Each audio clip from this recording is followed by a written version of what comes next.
कि जब सच्चर कमेटी का रिपोर्ट आया था, उससे पहले इस देश में भाजपा और मोदी का शासन नहीं था। उससे पहले कांग्रेस का शासन था, लालू नीतीश का शासन था, जिनको आपने अपना रहनुमा अपने वोट से बनाया था। अगर उन्होंने आपके बच्चों को पढ़ाया होता, अगर उन्होंने आपके बच्चों के रोजगार की व्यवस्था की होती, तो कोई मोदी कोई भाजपा आज तक आता ही नहीं।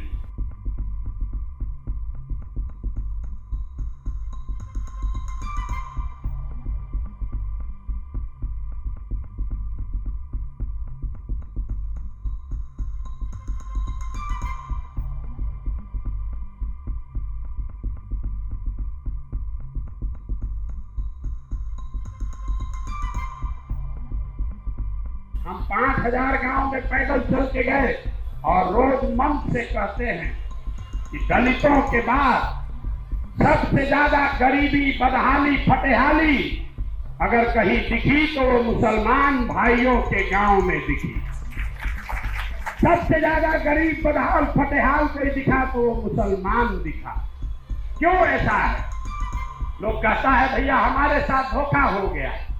मुसलमान भाई हमारे कहते हैं सब ने हमारा इस्तेमाल किया, हमारे साथ धोखा हो गया।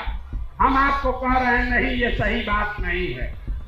आपकी दुर्दशा इसलिए है कि आपके पैगंबर साहब ने कहा कि जिस कौम को अपने रहनुमाओं की समझ न हो, उसके ऊपर जालिम हुक्मरानों को मुसल्लत कर दिया जाता है।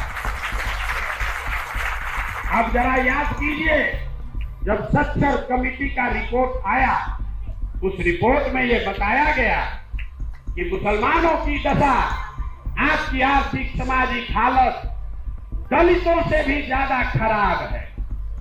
अब एक बार जरा सोचिए कि जब सच्चर कमेटी का रिपोर्ट आया था, उससे पहले इस देश में भाजपा और मोदी का शासन नहीं था।